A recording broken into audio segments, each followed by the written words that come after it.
We're talking hockey. Rolsey and Rupp are talking hockey. Caps money line looking good. Hello and welcome to That's Hockey Talk. It's a beautiful night for hockey on YouTube, and that amazing voice you just heard was our pal of the pals, our Canadian friend, our north of the border lad at Bubba Gumpino, now affectionately known as Gumps. Gumpy, how you doing, pal? All is well, my We changed friend. the text too. I like it. Yeah, And the we're man who all in gave on him Gumps. the man who gave him that incredible nickname, Stanley Cup champion, scored a game-winning goal in Game 7 to clinch that cup. He's an NHL Network analyst. He's our guy now. He's here on That's Hockey Talk. Rupper, how you doing? Mike Rupp. I'm doing well, fellas. We got last week was great. We got the kinks out. We got it going. A little introduction. Now we got live games, right? The live watch along. So I'm excited to do this. It's going to be fun this year. That's right. This is only our second time going live. I'm sure we're going to screw something up. Probably already screwed up the intro. But we get shout out to Bill and Zito back in the office. They made us some cool graphics and some cool videos. And we are watching along live right now. I'll put it on the ticker down here. You can watch with us. We're watching the Rangers and Caps on TNT right now. I thought Washington scored twice. Am I behind? What's going on here? It Take looks it back. like Yeah, they We're brought it offside, back. so. They're trying Okay. they're trying to screw us out there. They're trying to take the money line away from us, these bastards. Also, I'd be remiss if I didn't shout out our sponsor, SeatGeek. You're alive, but are you living? Go live, go experience an NHL game in these full capacity barns. The link is in the description to this YouTube live right now. Go bang that, and you can save 15% on any purchase of NHL tickets this season. As long as that link's in that bio, it's good to go. So just bang that. And shout out to our pals at SeatGeek who had a big day today. I think they got bought and went public. It was a big day for SeatGeek. Boys, big day for the NHL. ESPN had their debut last night. TNT makes their debut tonight. What did we think? Initial thoughts on the ESPN broadcast. I saw a lot of mixed reactions on Twitter, some good, some bad. I was kind of in the middle. They did some things I really liked, and there were some technical issues and some things I didn't love. But Rupper, I want to start with you. You're a TV guy. You've worked in the TV biz. What did you like about the broadcast last night from the Pens and the Seattle Kraken in Vegas was the late game, and Pittsburgh Tampa Bay was the early show? Yeah, no, I you know what I liked? I thought that ESPN did a good job of giving us like those football feels, right? Those angles. I don't know what you guys thought, but I love when we came back from break. I don't know. I love to see what was actually happening. I think someone's just walking on the ice with a camera, and they're getting those shots, right? And you can see the size of Brian Boyle or some of these big rigs out there, and you can see the boys. And I thought it was something unique. It gave we had some different camera angles. If I'm being nitpicky, I thought the one camera angle, like the bird's eye, that's like a little bit of a 45 degree. I thought they hung with it a little too long to watch gameplay, and I lost. I would think a lot of people, I did. You kind of lost where the puck was. We're not used to seeing it that way, so maybe a little less of that. But I thought everything else was executed great. It was fresh. It was new. I think it's great. But you're always gonna have those people bitching, right? You know, you got the traditionals that they want to keep it, and I get it. But the whole point with all of this and the excitement is like, ESPN had that opportunity yesterday. They're going to keep tweaking it. Now it's TNT, and I've already seen some things tonight that it's fun, man. It's new. It's something unique. Gumpy, to Rupper's point, the ESPN camera angles that they tried to throw in there, they're calling them the rush. It's kind of like a sky cam, but it's not overhead. You're in the action, but they were kind of far away on a few. Like, I feel like they need to get a little bit closer, and I feel like I saw a lot of people bitching about that angle, and I think it's because it's different, because it's new, and I think it's one thing, like, Rupper, and you could speak to this a little bit too, but, like, it's more of an on-ice vision type of thing. Like, I was always taught when I was younger watching hockey, and I tell this to new hockey fans, like, you're not always supposed to watch the puck. Like, don't get fixated on the puck. Kind of watch the play. And it's easier said than done if you haven't played before, you're new to the sport, but, like, if you don't watch the puck constantly, if you look for the play around the puck, you can start to see plays develop. You can see backdoor passes about to happen. You can kind of get that kind of vision, that high hockey IQ people always talk about. No, I think so. I mean, I just think that you watch body language, right? And I remember, I mean, even if it wasn't that long ago, when you're talking back in the early 2000s, before high def television, hockey was terrible to watch on TV. You couldn't see. Oh yeah. You couldn't see anything, right? You could barely make out numbers of guys in names, so you had to base it off of body language. Now with the high def and the ability and the great pictures, you could see it a little bit better now. But it's still a kind of a body language sport that you got to just watch and see. And I agree with you. Once those, but it's weird when those angles switch. I like the angles, like it was cool. I think they almost need to treat it like like Quick. play-by-play. The rule in play-by-play is like, all right, if I'm doing the color job for a game, and all of a sudden, Steve Mears is doing the play-by-play and he takes it, I grab it and I go with it. When there's a scoring chance, I got to get out. Right? I got to let the play-by-play guy get the call. And it's the same thing here. Get that shot. When we're getting something that we really need to see or scoring chance, get out of that camera shot and go back to traditional. Yeah, it's got to be quick. Gumpy, what'd you like? Anything new or different you liked? I saw they brought back obviously the iconic NHL Tonight theme music, and they had a whole little 5-minute video on that. The intro, Bieber was narrating it, and Canadian hero Justin Bieber. Did you get the goosebumps a little bit watching that? I know you were watching baseball at the same time, so you weren't fully immersed, but it had to tug at the heartstrings a little bit. I think the best part is they're going all in on this. That's the biggest takeaway I got. People are going to bitch. I get it. That's what happens.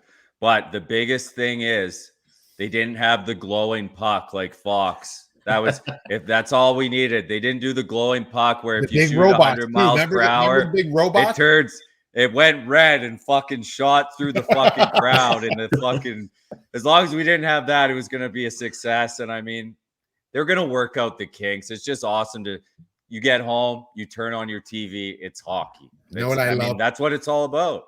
No, and there's going to be kinks to work out because they've experimented over the last number of years, whether it's the All-Star game. Remember when they started putting the name tags above players and we started seeing, I actually kind of like that.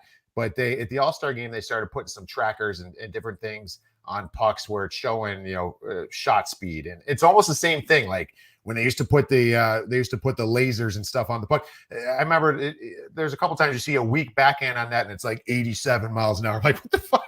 That's not an 87 mile an hour slap shot. So, I think they kind of phase that out. They're like, we're not there yet. So, but I like it, man. This is all fresh, new look. Even on set, I thought those guys did a great job last night. And Chelly and Mess, I thought it was a great look. Give me Rick Tocchet. Feed me Rick Tocchet. I love that man. We'll get to Tocchet in a sec. He's doing the TNT stuff. I got this tweet last night, and I think it summed it up beautifully. I wanted to share it. One Trees in NYC. I think he's an Islanders fan. He tweets me a lot. So I think the new angles add things from live experience that aren't there in the normal broadcast game, obviously. But he said the space and how the players move within it or to create it lets us see more dimensions. And I thought that was spot on. That's kind of what we were saying is it's not all about where the puck is and focusing just on the puck. Like that gives you a chance to kind of see how these guys are so talented at movement. And CFO Phil pointed this out. He was texting with us and tweeting along during the game. It was a perfect angle for the Brian Boyle goal, which hell of a story with his comeback and signing the PTO with the Penguins and the cancer battles and everything, being out of the game for a year, coming back in, scoring a goal in his first game back. Like you really got to see that play develop, and you got to see Boyle come down in, get that nice 5-hole goal. It was awesome. Like I like that it's not going to be perfect. I like that they're trying these new things and innovating, and let's see what works and let's see what doesn't, and then let's fix it. Like Rupper, you mentioned the play-by-play. Both games last night, the first 10 minutes of each, the audio for whatever reason was awful. We heard way too much of the crowd and ice mix, and I think that was because they wanted to kind of juice the crowd up because full capacity arenas, again, it's a big deal. It's a celebration. But at the same time, I couldn't hear Butchergross. I got this weird echo sound. I couldn't hear McDonough, although a lot of people sounded like they didn't want to hear McDonough anyways. I don't mind them. A lot of people, I think they're scorned from Monday Night Football. But once they got the audio issues worked out, the only other thing I saw people complain about was the lack of shots on goal in the score bug. Does that bother you guys at all? Yeah, it's nice to have, but I'm not crying about it. Now that's what got me, right? I'm like, where's the shots? Where's the shots up here? Yeah. And so I mean, maybe it'll take time to adjust. I don't know if they're planning on doing that at some point. Yeah, I don't know about you, Gumps, but that was one thing for me. It just felt weird because we're used to seeing it all the time. Yeah, forever. forever in a day. CBC growing up, fucking shots on goal, fucking since 1995, since I can remember. Shots on goal was on the screen. Nick just mentioned the music, right? The ESPN, the throwback NHL music. But what is that? Does that not do anything for you? Are you good? Are you more like the Hockey Night in Canada tune? Like what is, what do you got? Hey, it all plays with me as long as hockey's on the TV like it should be. Like, this is the thing though, when Sportsnet got everything in Canada, they kind of flooded it and then they blacked it out in regions and it got really weird. So I think ESPN having it is a lot different. Like when it was Sportsnet in Canada, a lot of the regions were blocked out, Ontario, Ottawa, stuff like that. So without that happening, I think this is the key here. You know what? One last thing I want to add, and you mentioned it with that angle on the Boyle goal. If they can find, and I thought that when I saw the goal, it was a great angle to show that it's going to be really tough because the game's so fast, right? And it's all about angles, and those angles are moving all the time. Yeah. But that angle showed what a shooter. It gave us the closest look that we have seen from a shooter's perspective of what you see or don't see with Andrei Vasilevsky. This man's fucking 6'5". He's built like a brick shithouse, right? Like he is huge. The one vulnerable spot he might have with any guy that size is his 5-hole, right? So you see from Brian Boyle's perspective right there, and he knows he played with him, is he's coming in there and he's got to shoot the percentage play. And if they could find ways to get alternate angles on shooters, now we get to see what a shooter's actually seeing on a goaltender. Yes. We never actually have gotten that up to this point. So the other thing with that is I saw people complain because they cut to one of those angles and it was a breakaway that was kind of missed. It was hard to see. And I don't know I can't remember if it was the Simone breakaway or the Evan Rodriguez one, but I'll tell you right now as a Pens fan, neither one of those guys was fucking scoring on a breakaway. So you didn't miss much anyways. But like I said, I like that they're trying. Like I like that we're innovating. We're not just throwing the same thing out there that NBC did. I thought NBC did a lot of good things initially, but then I think they kind of had it for so long and just kind of went through the motions. Now we're seeing some innovative things like the intermission panel. I thought was pretty good. Would have Melrose, Levy. Who else was out there? I'm losing off the top of my head here. Messier was out there. Mess and Chelly. Their little back and forth was great. And then awesome. Tonight on TNT, the panel is awesome. Yeah, with Biz, Gretzky, Tocchet, and those guys. Like they already started earlier in the day chirping each other online. I think it was Tocchet. It posted that tweet of those guys working out. I'll try and pull it up here. Here we go. Look at this. The boy's getting ready. Biz, Tocchet, and fucking the great one, Wayne, on the treadmill. Look at that. Rupper, you live this life. You're on the road. You're doing TV stuff. I don't know. Like, I love Bissonnette. I don't think ever in my life I imagined him palling around with Gretzky.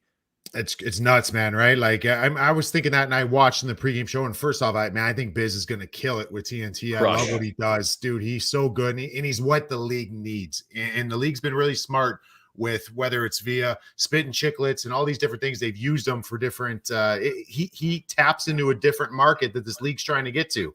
And but I was watching him and all of a sudden it was a little more subdued, Paul Bissonnette. He's got the great one on one sitting on his wing right there. And it's going to take a little bit of an adjustment, but I love what he brings. And I like the mix, man. I like the mix.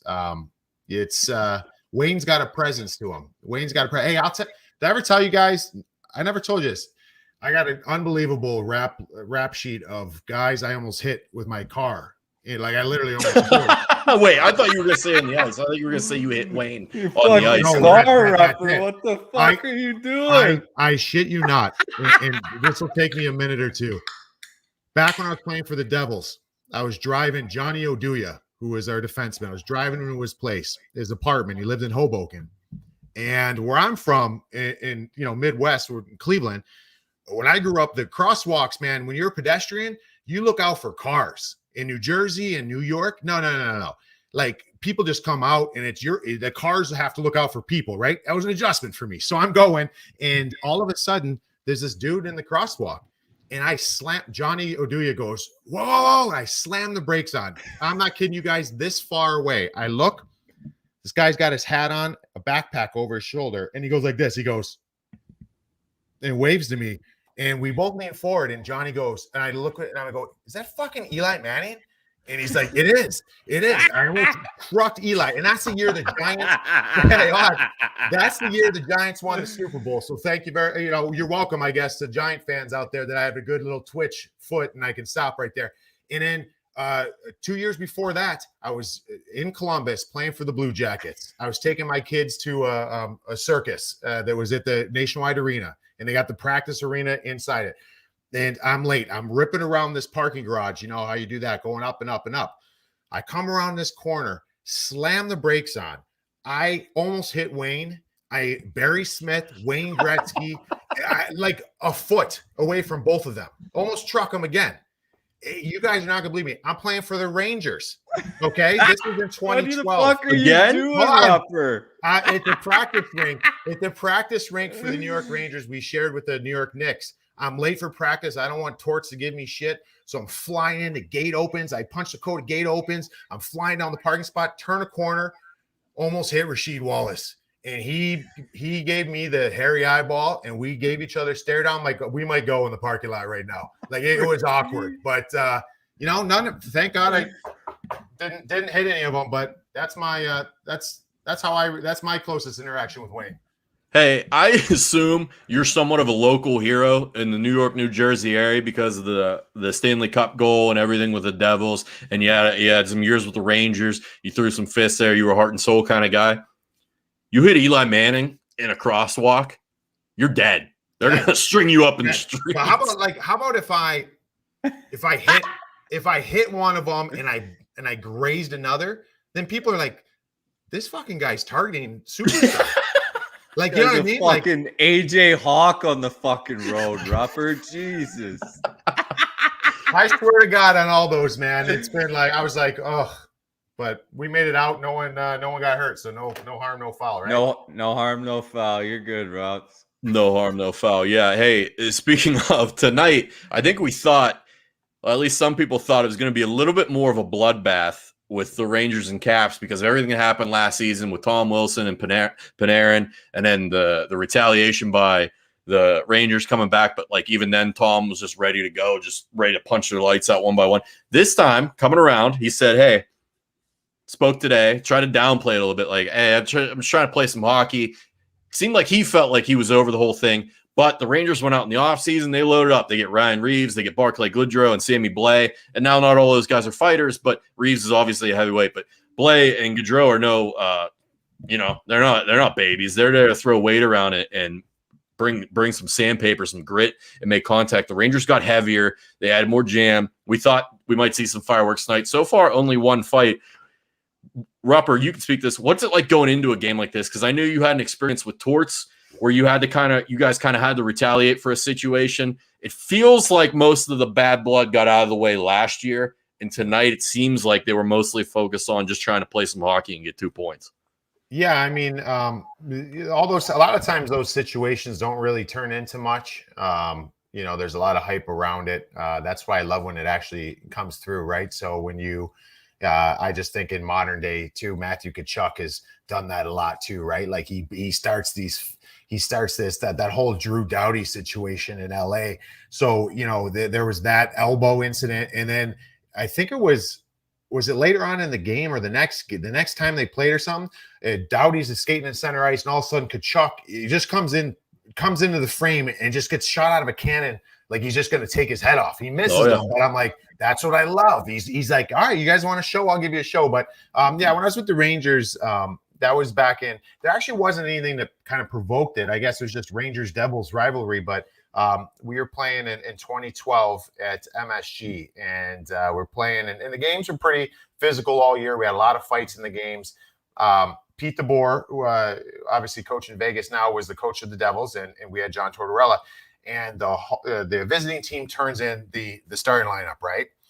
So they turn in the starting lineup, and Torts gets it in his hands. And so he's coming in the locker room to give us our last little punctuation before we go out there. And he starts going, and he comes in the room, kicks a garbage can. He's mother effing everything, mumbling under his breath, calling this junior hockey mentality bullshit, blah, blah, blah, blah. And he starts going off. So he's like, he writes on the board who they're starting. They're starting Cam Jansen, Eric Bolton, Ryan Carter. Then I think on the backside they had Anton Volchenkov and I think Bryce Salvador. Pretty big group, right? Yeah, exactly. That's it, Gunks. And you know it was coming. So he says that to our group. He's like, we got this. He's like, I don't know what to do. Yeah, guys, I don't want to do this. I don't want to put you in harm's way. And this is one of my favorite parts I love saying is because we had Marian Gaborik on the team. He goes, I don't know what you guys want me to do. I can't put Gabby out there. and so he's like, you know what, guys? He's like, Brandon Prusty, play wing, Rupper, wing, Bix, talking about Stu Bickle, who's our defenseman. Play center. We've had Bickle on the show before. Oh, yeah, Bix is a beaut. Yeah. He's so hungry. We used to tease him in the room all the time. He's so hungry to fight. Every game he wanted to play in the NHL and stick. He was anybody wanted to fight, he was going to go. But anyways, so Torts kind of sets that. It comes in and says that, and so we go out there and we're kind of like, all right, well, how exactly are we going to handle this? You know, the three of us got together before we went out. We're like, hey, let's see what happens here, and we went out and every single person at MSG, there was Game 7. There's been many years in the playoffs. I have never heard an arena louder than MSG. The starting lineups, everyone's getting ready for the game to start. Every person's on their feet and they know what's coming. And we didn't actually even know. And there's no words said. There's just body language. And we had that 3-on-3 brawl. So not many times things come to fruition like that. But the game's not over yet here. I'm interested to see what happens because I think Ryan Reeves he wants a piece of Tom Wilson. He's been saying that for years. Yeah. What I forget where it was. He came somewhere, and I don't know if it was Pittsburgh or another team, but he came as like, "Hey, I'm the solution to your Tom Wilson problem." That was like an exact quote out of his mouth. Sorry, I got fucking Big Walt over here going ham. Hey, they got Charles Barkley in between the pipes right now. Wayne's fucking going shelf on Charles. Hey, Chuck looks good. Chuck looks good. He's got the blocker and glove on. He looks like he knows what he's doing. Someone gave him a tip though, because in the first block when he did it, 5-hole. He didn't have his stick like this 5-hole. He had it like this 5-hole, and they're like, "Close up the 5-hole, close it up," and he's moving his legs closer. Like, no, and Talk's like, "Turn the stick," so he turns it. He's got it corrected now. Did you play with Anson Carter, Rups? What's that? Did you play with Anson Carter? Never played with Anson, but I know him from. I did a little bit of NBC with him.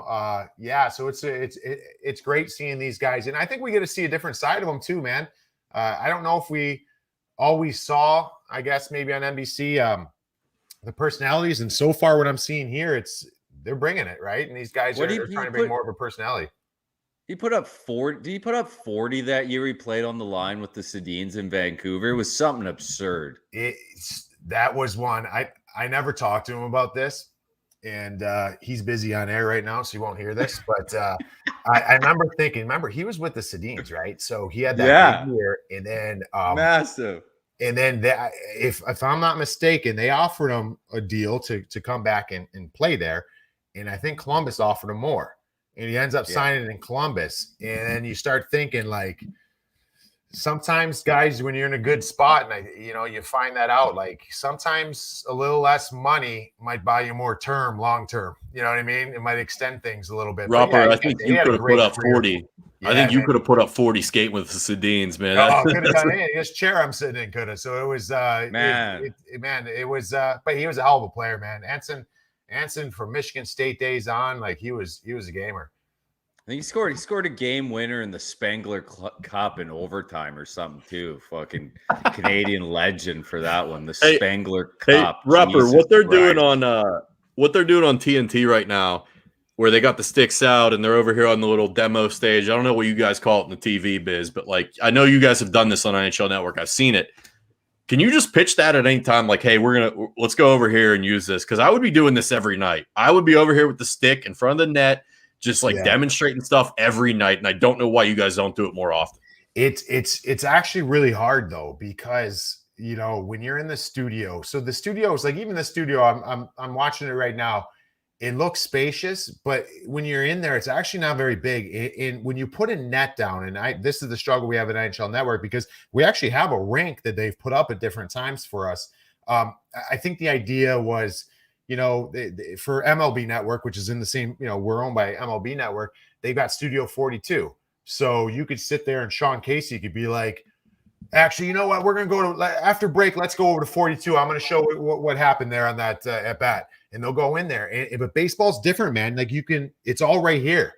Hockey, we're trying. Weeksy's in the net. He's trying to show. There's no angles, right? Like we're in this little rink. You can't show angles. So I'm talking about a play from the corner to the front of the net, and really, it's like the same angle on camera. So it's tough. But yeah, I mean, I think that's the hard part as a player. You really want to like get your message through. But maybe the fans just want to see guys go in there and just mess around and do some stuff. Maybe we're overthinking it. For real. I really do. Like, look at these guys. Look how much fun they're having over here. Like, Wayne, everyone criticizes Wayne. They say he's got no personality. He's laughing his ass off over here. He's having a good time. I love what they're doing. I think you need to step it up on the rink over there a little bit. You know who's the best at this? Gumps, you'd love this one. Scotty Stevens. Because he's so intense. He's so intense, and he's always about D, right? And so talking about defense. So keep your head up. Yeah, exactly. Weeksy will be in the net and we'll be doing a demo or something. I'll be like, all right, screening the goalie. This is how you're mirroring the puck, blah, blah, blah. And Scotty's like, hold on. As a defenseman, that's what we do. He comes in and he'll I'm in my suit and he'll fucking right in the back of your spine. I'm like, Scotty, what are you doing, man? We're on TV, but he has no off switch, man. He's going all the time. That Devils team was so good. Did Jason Arnott leave the Stars and go to New Jersey or other way around? So he went from the Stars to New Jersey, right? Yeah. No, wait. And then because he won. Was he on that team for Dallas? Did he win in Dallas? I don't know if he won on Dallas. No, I don't think so. Dallas with the Devils. No, he went to Dallas after. Right? I'm sorry. Yeah. Because 99 was Dallas, 2000 was the Devils, and Arnott had that winner in 2000 against the Stars, right? Yeah, there were so many good teams. Yeah. There was the Red Wings, the Avalanche. I think he went. Dallas, went there after New the Jersey. Yeah, I'm trying to look it up, but you guys are sucking up all my internet with this stream. At least we look good. I'm slow as shit over here. Hey, let's talk a little bit about the games last night. We all thought, I think everyone thought, no Crosby, no Malkin, no Gensel, no Matheson, Pens are cooked against the defending Stanley Cup champs. And we talked about this a little bit today on Pat's show. Pat brought up the point, like he watched the Stanley Cup banner ceremony from Tampa, and it was long. Pat didn't like it. I heard that. It was long, it was slow, and it was very dramatic and drawn out. And I feel like that took a little bit of the edge off the boys, probably having to sit there, stand there, skate around through that whole thing. And like, they probably some of those guys just got done partying with that thing a couple weeks ago. I know guys stay in shape year round, but like I said last episode, these guys played a lot of hockey recently. It's probably tough to get back going into it a little bit. Yeah. They came out flat.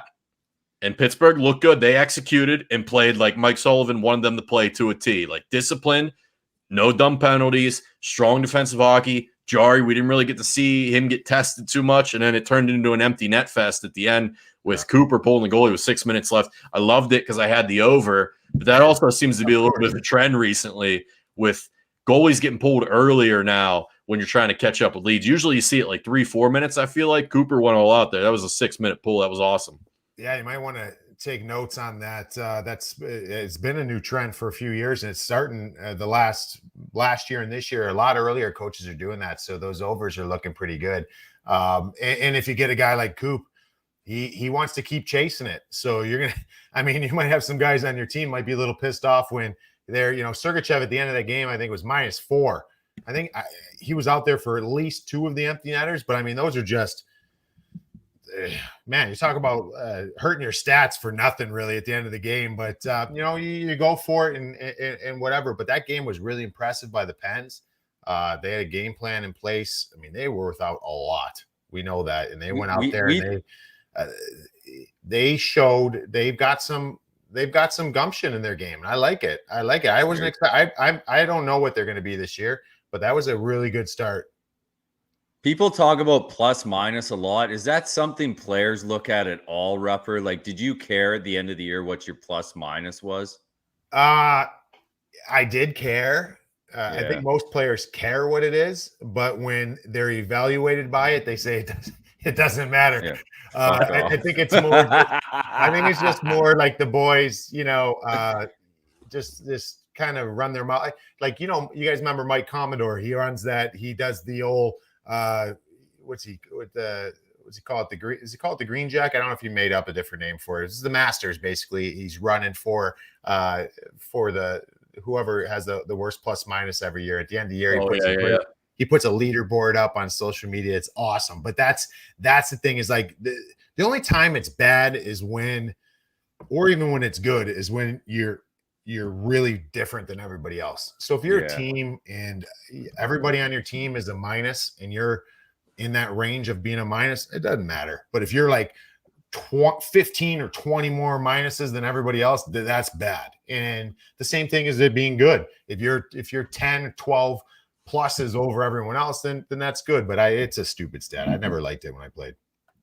Yeah, we always fucking just shitting around in the locker room when we played soccer. If a guy would come on at half and, you scored 3 and win the game, you come in, fucking +3 for the day, boys. Take a walk, Yeah, no, there used to be a time too where they were like, guys would be coming, like you make a bad change, right? Like, if I give you a bad change, now you jump out, you take one step, goal, -1. It's like, you get the eyeballs.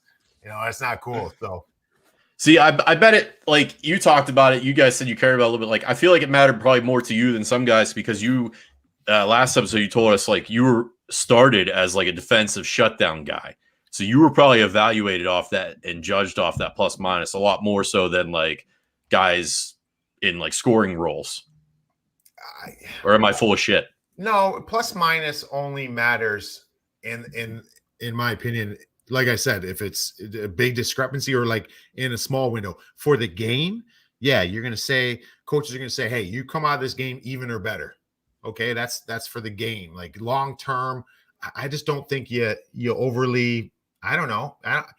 Think of how many minuses or even pluses for those guys who go out there for empty netters, right? So, I mean, you're a skilled guy on a team, and you might have a good plus minus because you're on the ice for 7 empty net goals a year. I mean, that helps a lot. And, you get some role playing guys. They're out there, they're not necessarily getting those in a lot of situations. So, I don't love this stat. I don't think it holds that much really. Hey, something I saw tonight that was supposed to happen. I don't know if it's happened yet, but Don Koharski, former ref. I don't know if you know him at all.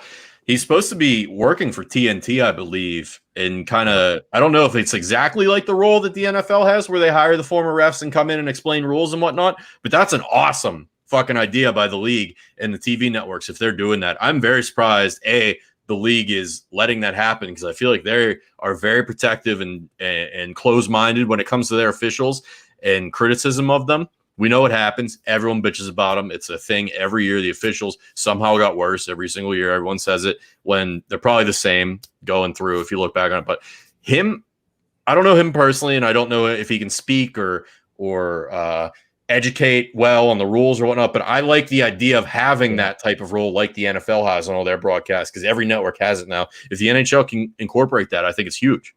Did you guys saw last night, I think it was Dave Jackson, the former referee, on that Chandler Stevenson goal, and they had him in there. And that Stevenson goal, in what I learned, that's what I love, is that, I played in professional hockey for 15 years, and I learned something from Dave Jackson in that moment. He's like, hey, as referees, like, if it's the outside of your blade, think about it. It's like the outside of your foot. And that's not we're not calling that a kicking motion. That's okay. If it's the inside of your foot, that's a kick. So, I think that's a big thing that I learned watching it, because when I saw it, I'm like, I don't think that was kicking. I thought it was a really skilled play by Stevenson. But then I start thinking, I love hearing those things from the referees, what they're looking for. I never knew what they're looking for. I just know what the end result is. And most people don't like the end result in a lot of situations. So I love it. And I think both these networks are doing it.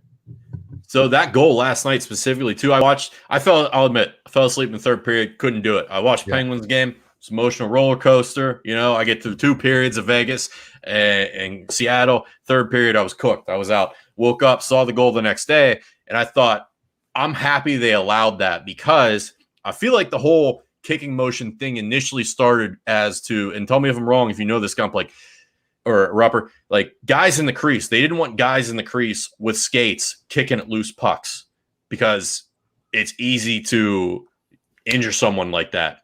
I feel like in that situation, it's a common sense thing. Like, hey, he's basically by himself. He has a defenseman tailing him, but he's not any injury risk if he goes and flicks that puck even a little bit forward with his feet. I thought it was the right call. I thought it was a good moment of it being a judgment call and then letting it slide. Like by letter and intent of the rule, it probably was a little bit of a kicking motion, but I like that they let it slide. Hey, let's not take goals off the board. That's not what we're trying to do here. We want to juice scoring. We want people watching. I thought it was a good situation. I thought it was well done. Yeah, and I think a big thing is if you're picking your foot up off the ice, and maybe his foot was up a little bit in that situation, but it's not like you're not picking up your foot and winding up and taking a big boot at it. We honestly don't want that. We got weapons on our feet, so you want to keep those on the ice. But man, that was sick. He just angled his foot to the inside a little bit, lifted up a little bit, little baby touch, boop, got it up in the air and just a little bit and goes on net. So I think that's unbelievable. Hey, we're back from intermission here with the Caps and Rangers. Still 1-0 Caps. They got the TNT as a shots on goal up there in the scorebook. Love to see that. Looks like a 9-6 Rangers lead. Rupper, you played for the Rangers. You've played against the Capitals in many games. Are there certain division games, things like that? Like, it's real, right? We as fans maybe build these rivalry up in division games more so than they are sometimes, I think. But you've played for Pittsburgh, you've played against Philadelphia, you've played for the Devils, you've played for the Rangers. Like, you have to play in a lot of these games. Like, you guys as players feel it too, right? You feel that anger and passion and emotion from the fan bases. Yeah, you do. You do. And it's just got a different feel when you walk into the arena that day. It's got a different feel when you go out for warm-ups. The crowd has a little more of a buzz. I spent most of my career in pretty much the same division. And, I was drafted by the Islanders originally. I never played for them. But then I played obviously for, when I grew up in the Devils organization and played in the minors for them, we played Philly all the time. And we played our division. Like, we were playing the Philly Phantoms at that time. I feel like 8 times a year. I hated those guys. You played them all the time and you got this hatred for Philly. So then I go to the Penguins. Well, we hate them too.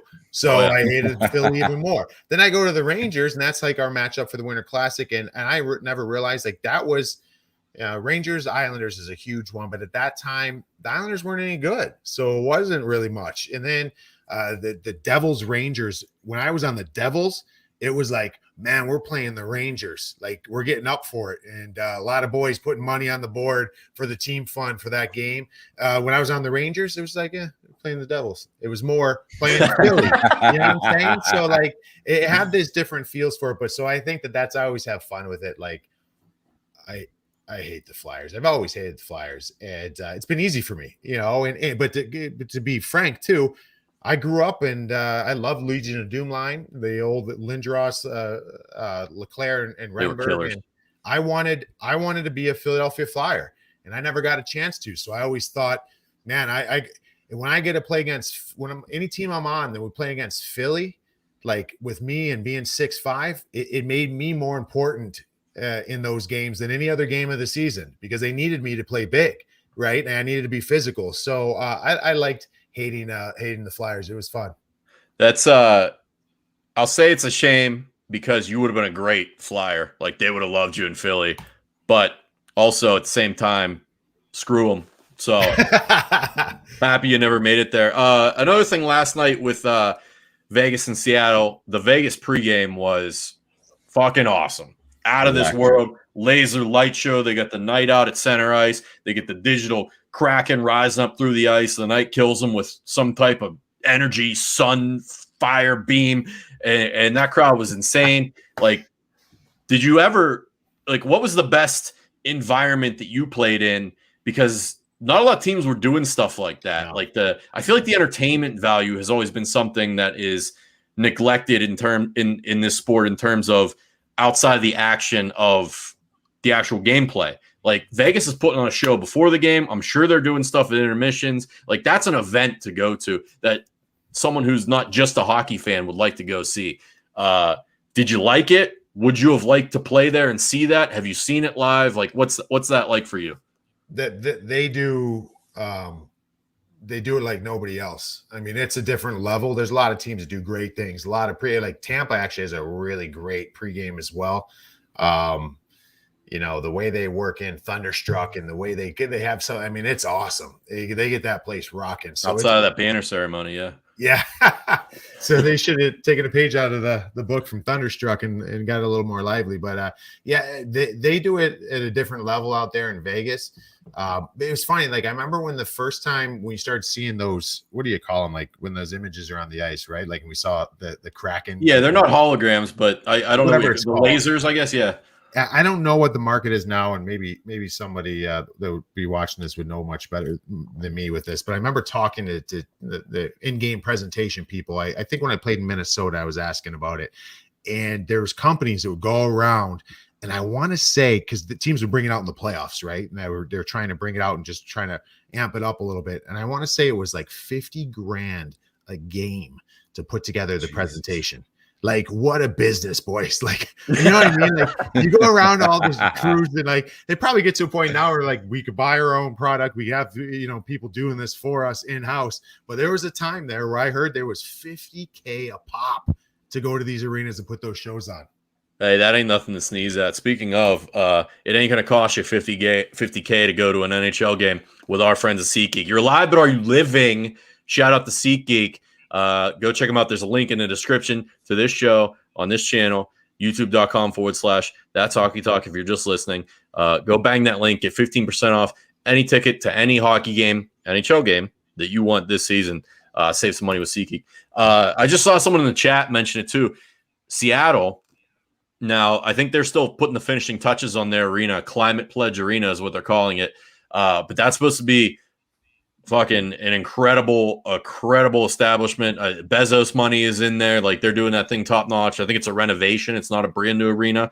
But what do you think their pregame is going to be like? Do we think they're going to go the Vegas route and do a little bit of a show? Or do we think they're going to be a little bit more traditional? Because I say this because Vegas set the expectation very high for both the entertainment value and the results on the ice. And I don't know if Seattle's going to be able to match either because of the roster disparity. And I just don't know if Seattle, like, they went with a roster build of like, let's win some defensive hockey games. We got a good goaltender. We got two good goaltenders, actually. They don't have like the high power forwards that Vegas ended up getting. What do we think Seattle is going to be like when they get their first home game? I know it's going to be loud, but is it going to be Vegas or is it going to be a little bit more traditional? I think the fans are going to be really loud, and they got a great thing going there. But Vegas is Vegas, man. Hey, Gumps, like, those, I mean, they sell that Vegas thing. Hey, Gumps loves Vegas. They sell it to it. If you can find Oscar De La Hoya, he'll be ready for any intermission. Yeah, no, they played it up so much. I mean, it's over the top. Like, Vegas does it in a way where you're like, really? But it works. Really, that's kind of I think though, if you did that any other place, if they did that in Seattle, it wouldn't fly. Exactly. No. You're 100% right. No, it's going to be different. So I don't know, man. They'll do a great job. You know that. Like, their marketing up to this point's been phenomenal. So I'll tell you what, the way that Vegas had that Kraken's head fucking blow up yesterday, they better up their game because their Kraken got blown up in Vegas. And if that's a better presentation what they have there in Seattle, that's going to be a shame, right? That's what I'm saying. Like, you gotta bring some juice here. Like, I don't know the draft, the expansion draft, and I know that was probably more of an ESPN product than it was an NHL thing, or maybe I'm wrong. I don't know. Sean Kemp a fucking shirt that fits. They had McLemore. They had Sean Kemp in that skin tight shirt. How about that stuff that was going on the internet was driving me nuts too, because like there was all those teams that were fighting with Seattle because remember they had Shaq in the Kraken jersey, right? So Shaq's wearing the Kraken jersey and all the other places, like, you know, Shaq's from I think Newark. And so the Devils have him and they're like, oh, cute. Well, we've got him too. And then you see Gary Payton and Sean Kemp, they're not even in jerseys. Like throw those guys. Those guys are those are the stars. You got him in fucking medium t-shirts for crying out loud. Jesus, what a nightmare, dude. Totally. Hey, Rupper, when you go into like you were in Columbus, how far after the expansion was that for them? Would they come in the league? What, 2000? I want to say, yeah, it was right around 2000. I was there 2005. Okay, so you were there like freshly after that. And they obviously did not experience that early success. It was a bit of a grind for them. What's that like when you're like, was it just totally like, wow, this is because you were in Jersey, who, you know, you guys win a Stanley Cup. I assume it was a first-class organization in a lot of ways. And then you go to a situation like that where Columbus, where they're kind of just getting started. Was it, what was like the disparity like, or was there any when you're just getting going like that? You know what? Columbus is a really, really underrated town, in a great hockey town. I mean, you got the Buckeyes and you got the Jackets, you know, and they still have the Crew, so they've got that. Well, yeah, they got that new stadium, Rupper. That place is fucking that place. I'll tell you what. I know the Jackets have done a lot of good things, but they've done a lot of good things too. That thing is taken off down there with the Crew. But you know what? That's what drives me nuts, because over the last 3 years of these guys leaving, and it's everyone's right to do that, right? But like that fan base, man, they're a lively fan base. They're ready to get around it, and it's a great spot. But it was building when I was there. Like we were terrible, but you know, when we were terrible, and it was still selling out. You know what I mean? Like we had no business even being halfway full, and it was a hot ticket. So you know, that's a spot that they have to be a little more budget mindful of the budget, but it's still the NHL. They treat you like gold. It's gotta be hard. It's got to be hard though when you get that reputation as a team who never pays anybody. Mm-hmm. It's tough to beat that when guys know they know as soon as it's their turn to get paid, they have to leave. Like, so look, who was Columbus ever paid? Like right now with Zach Werenski, right? So he benefited from it because Seth Jones made it clear that he wasn't going to be back, and they're like, okay, well, here's like if we don't, I hate saying that because I love Zach Werenski. I'm going to use this as an example too, because the Devils just did it too with Dougie Hamilton. Like, if you are one of those markets and you need a guy like that, you're going to have to overpay for him until you change that guard, right? Until you're a different team and you're a winner every year, and now you become a destination because you're good. You know, geographically, you know, Columbus and New Jersey probably aren't going to draw like LA or Florida and some of these other places. So you're going to have to win to do that. Well, the only way to win is to get good players. You have to overpay. And Zach Werenski, they probably overpaid for him, but it was the right move. If the Devils overpaid for Dougie Hamilton, yeah, but it was the right move. They had to do it. And I think it's great that they do that. And I think they realize that now. They got burned so many times for it. And that's the other part too. When you think back to Artemi Panarin, they offered him a monster deal, but Panarin wanted to go to New York. You can't fault them for that, but they offered him just about as much money. I've actually heard they even offered him more money. Oh, Jesus. Oh, insider sources from Rupper. Hey, that brings me to a topic that I actually wanted to talk about last episode when we were doing like a bit of a season preview. We didn't get a chance to.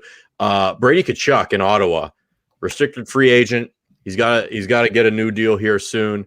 It's kind of a stalemate back and forth with him and the Ottawa Senators.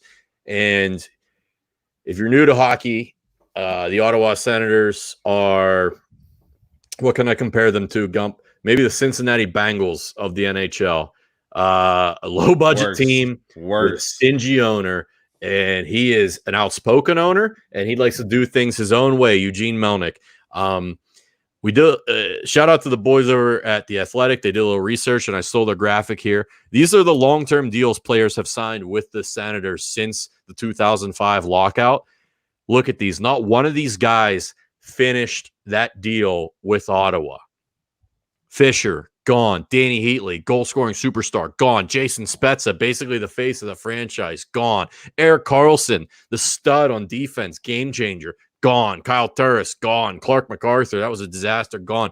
Bobby Ryan, gone.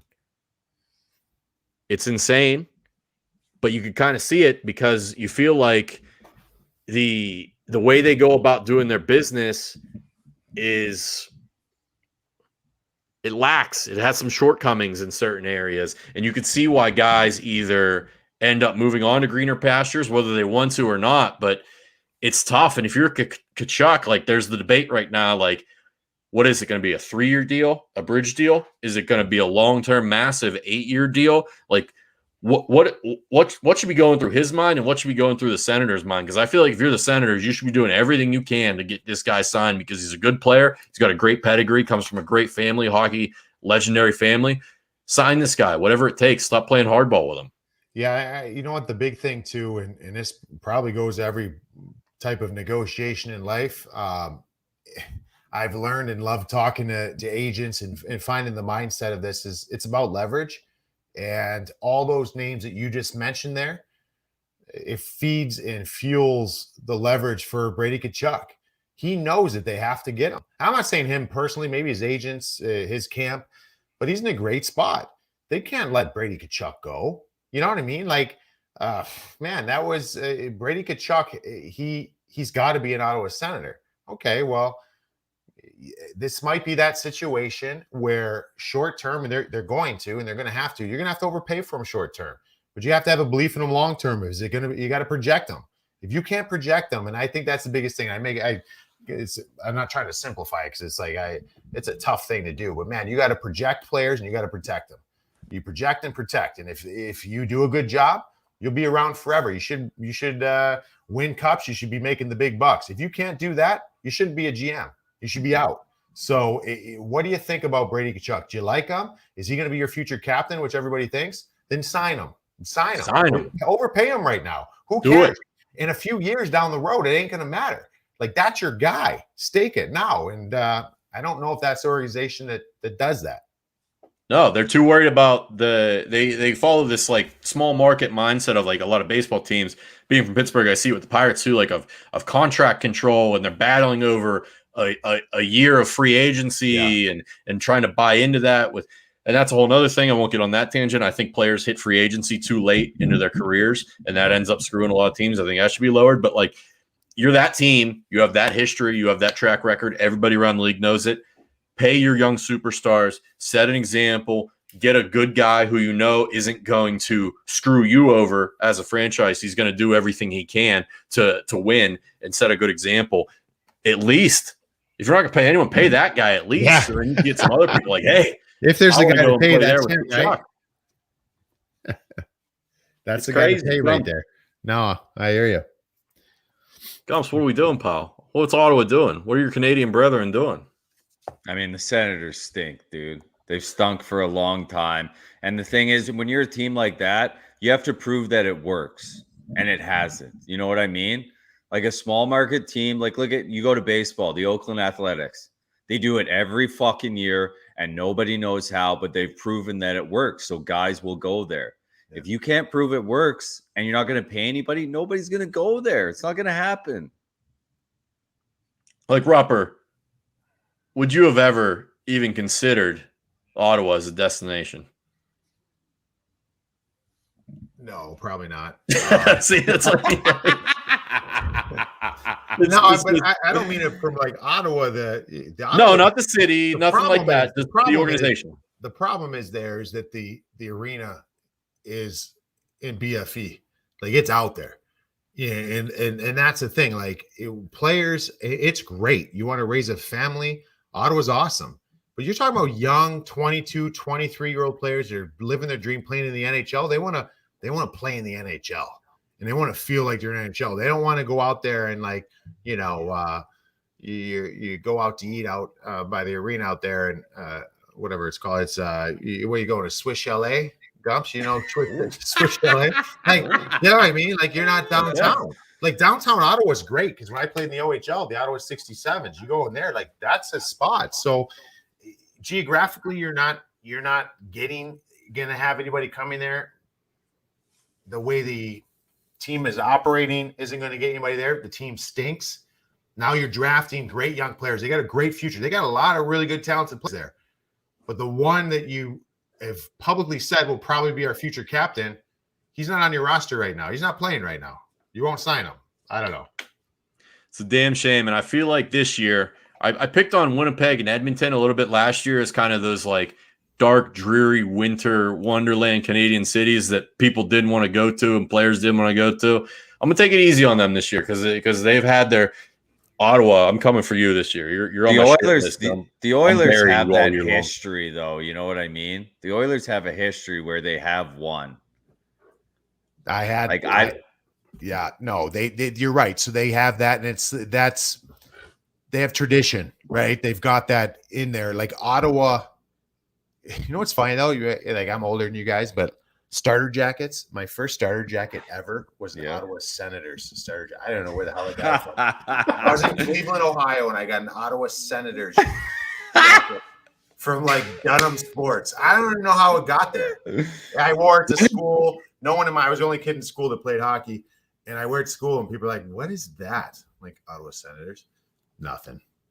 When they come into the league, 92, them and the Sharks, was it 92? I don't even know, man. Maybe 94, early 91 or 92. Yeah. Well, hey, this has been a blast, and I hate to cut it short. I'd love to keep going, but I know Rupper, you got to work tonight. Yeah, I got to jump on. So you're going on NHL Network tonight. So everybody in the chat, we appreciate you. Capitals. Nobody just get that. What a great way. Oh, we got one. Man. There we go. 2-0 Caps. Hey, and the best part about that, Gumps, and I don't know if you're behind a little bit from your stream, Nick, but we got Wayne up in the side box up there. I see Gretz. Probably talking. I'm assuming I got him on. I got the volume down, but I'm assuming he's talking about Ovi coming after his record. Is that Ovi you scored right there? One-timer from the middle of the man, I'm way behind you guys. But yeah, Ovi's going to get that record. Shit. Yeah, he'll get it. So good for him. Oh, it was Schultz. My bad. Oh, was it? Yeah, Schultz at the top of the point. Schultz, a good passed player. it to him. I think everything That'll do. All right. Hey, we got to wrap it up. We got to get Rupper out of here. He's got to work tonight. If you're in the chat, we appreciate you so much for watching along. I saw the boys in the chat from the office too. Connor, Zito, Diggs, Pat. I know Pat was in there at one point. Appreciate you guys. I see a lot of people telling me to pet my dog. He's good. He's chilling. Big Waltz, he's had a day. Thank you guys so much for listening and following along. Shout out to SeatGeek. Go check them out. Hit the link in the description. Watch Rupper on NHL Network tonight. And if you're just listening, another one. The Caps are pouring it on. Oh, Caps baby. Money line, fucking lock of the century. If you're just listening to this, what are you doing? Go to youtube.com/That's Hockey Talk and follow along with us. We're doing it every Wednesday night. We're going to go live. We're doing watch longs with games. We're having a blast here. Boys, any final words while we send everyone home for the night? I want to see a fight. We've seen goals. That fight has to happen here. Come on. It's Give probably us not a good, fight. but I want to see it. Habs tied after the second intermission with the Leafs. Habs could steal another one in Toronto tonight. Ain't happening. It's all about the Leafs, baby. All right. Thank you guys so much. Everyone have a good night. We appreciate you. And that's Hockey Talk.